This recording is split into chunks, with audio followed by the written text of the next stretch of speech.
Mga kababayan, kuhanin nyo ng kuhanin ng ayuda. Katulad po ng pagkakasabi ni Pangulong Duterte, pera natin ang ginagamit dyan. Kuhanin nyo yung ayuda, mga kababayan. Iboto nyo yung mga matitunong leader ng mga politiko. Na kaya tayong pagsilbihan, mga kababayan. Yun lang. Para sa mga troll, sasampalin ko kayo ng pera. Sandali.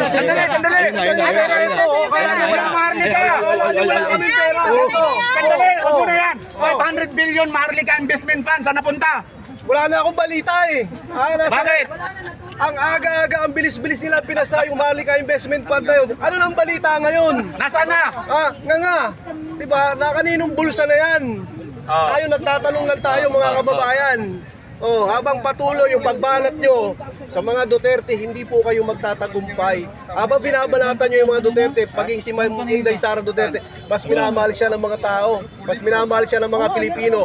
Dahil alam ng mga tao kung sino ang tunay na naglingkod ng tapat, na may tapang at malasakit para sa bansang Pilipinas. Walang iba yan kundi ang mga Duterte. Salamat. Ayan. Sir, saan ka, sir?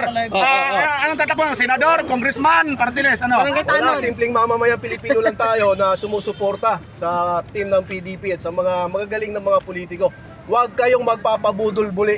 Nabudol na po kayo nitong 2022. Nasa sa inyo na yan kung magpapabudol uli kayo. Ito pong mga kababayan, malaki ang naging boto ni Marcos noong nakaraan na 2022.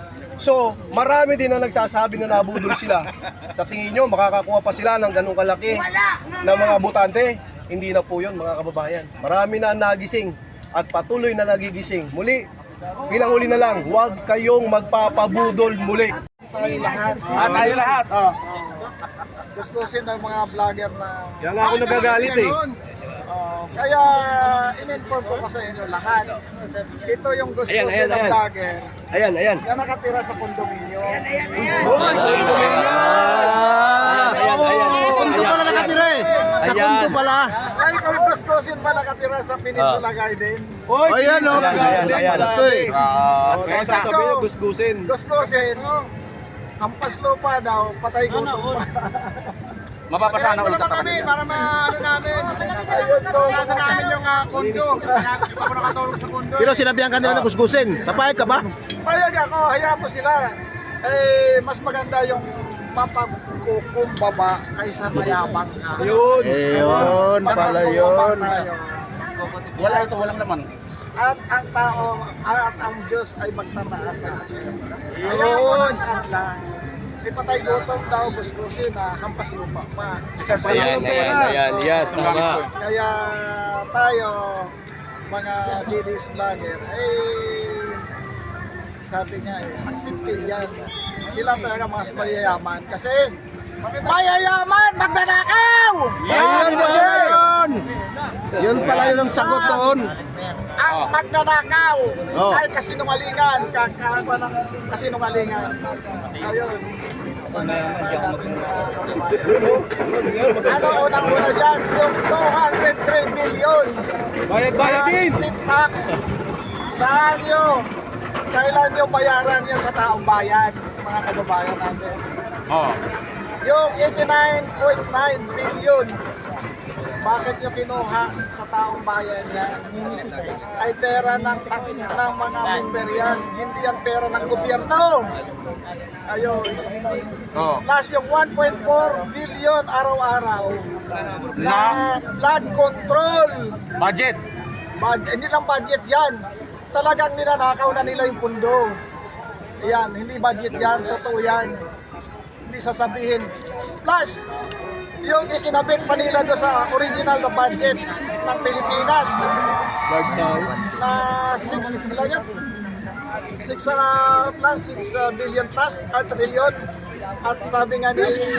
Vic Rodriguez, may ikinabit pa sila na 1.2 trillion pa.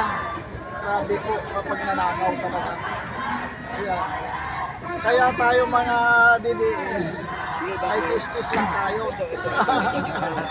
Pero hindi tayo magnanakaw ng kaba ng bayan. Speaking dyan, nabanggit mo si ako naman, baba na tayo. Nabanggit ni tropa mo OFW, si Attorney Vic Rodriguez. Oo, sige. Mayroon pong ibinunyag kahapon, mga kababayan, ang bawat isang Pilipino noong panahon ni PRRD ay may utang na 38 milyon. Wow. Noon yun, panahon ni PRRD, 38 milyon. Malaki. Pero, 6 years yun ni PRRD, yun lang naging utang ng mga Pilipino, buong Pilipinas. Ngayon, magkano? Tanong niyo kung magkano? 138 milyon na po. Sa 2 taon pa lang mahigit na pamumuno ni BBM. Oh. Ano nangyari? Akala ko ba pag nakaupo si BBM iba ano na? Yung pera ng ano, meron silang binabanggit eh. Yung funds of humanity ba yun? Marlika. Nasaan na yun? Ano yun? Talyano gold. Binenta na nga nilang gold dun sa Central Bank. O di ba?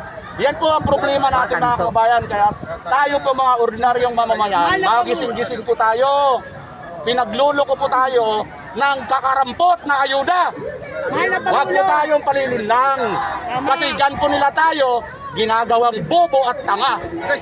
Maging matalino po tayo. Kahit wala po tayong pinag-aralan, binigyan po tayo ng Panginoon ng katalinuhan.